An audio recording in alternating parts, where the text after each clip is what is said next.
மனதை கவரும் பஞ்சதந்திர கதைகள், உங்களை சிரிக்க வைக்கும் வேடிக்கை கதைகளுடன் இணைந்து பயணிக்க வாங்க நம்ம மின்மினி கதைகள் சேனலுக்கு.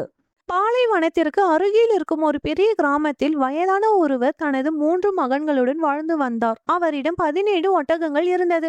அந்த பெரியவர் தனது 3 மகன்களுடன் நேரத்தை செலவிடுவார். மீதி நேரம் தனது 17 ஒட்டகங்களை பார்த்துக் கொள்வார். அந்த ஒட்டகங்களே அவரது முக்கிய வருமானமாக இருந்தது. பாலைவன பகுதியில் பொருட்களை எடுத்து செல்ல மக்கள் அவருடைய ஒட்டகங்களை வாடகைக்கு எடுத்து பயன்படுத்துவார்கள். ஒரு நாள் அந்த வயதான பெரியவர் இறந்துவிட்டார். இறப்பதற்கு முன் அவர் தனது சொத்துக்களை 3 மகன்களுக்கும் பகிர்ந்து கொடுக்கும் வகையில் ஒரு உயில் எழுதி வைத்திருந்தார். அவரின் இறுதி சடங்குகள் முடிந்த பின் 3 மகன்களும் அந்த உயிலை வாசித்தனர். வீடும் மற்ற சொத்துக்களும் சமமாக பகிரிடப்பட்டிருந்தது. ஆனால் 17 ஒட்டகங்களை பகிரும் விதம் மட்டும் மிகவும் வித்தியாசமாக இருந்தது. உயிலில் அவர் இவ்வாறு எழுதியிருந்தார்: மூத்த மகன் ஒட்டகங்களில் பாதியை பெற வேண்டும். இரண்டாவது மகன் ஒட்டகங்களில் 3 1 பங்கை பெற வேண்டும். இளைய மகன் ஒட்டகங்களில் 9 1 பங்கை பெற வேண்டும். இதை கேட்ட மூவரும் அதிர்ச்சி அடைந்தனர். 17 என்ற எண்ணை எப்படி பகிர்வது என்று அவர்கள் குழம்பினர். பல நாட்கள் அவர்கள் இதை பற்றி யோசித்தனர். ஆனால் எந்த ஒரு தீர்வும் கிடைக்கவில்லை. இறுதியில் அவர்கள் கிராமத்தின் புத்திசாலியான பெரியவரிடம் சென்றனர். அவர் அமைதியாக அவர்களின் பிரச்சனையை கேட்டார். உடனே ஒரு தீர்வை கண்டுபிடித்தார். அந்த பெரியவர் அவர்களிடம் 17 ஒட்டகங்களையும் என்னிடம் கொண்டு வாருங்கள் என்றார். 3 மகன்களும் ஒட்டகங்களை கொண்டு வந்தனர். அப்போது அந்த புத்திசாலி பெரியவர் தனது சொந்த ஒட்டகங்களில் ஒன்றை சேர்த்தார். இப்போது மொத்தம் 18 ஒட்டகங்கள் ஆனது. பிறகு அவர் மூத்த மகனை உயிலை வாசிக்க சொன்னார். மூத்த மகன் ஒட்டகங்களின் பாதியை பெற வேண்டும். அதாவது 18 ஒட்டகங்களை 2 ஆல் வகுத்தால் மீதி 9 ஒட்டகங்கள். அதனால் மூத்த மகன் 9 ஒட்டகங்களை எடுத்துக்க சொன்னார். மீதம் 9 ஒட்டகங்கள் இருந்தது.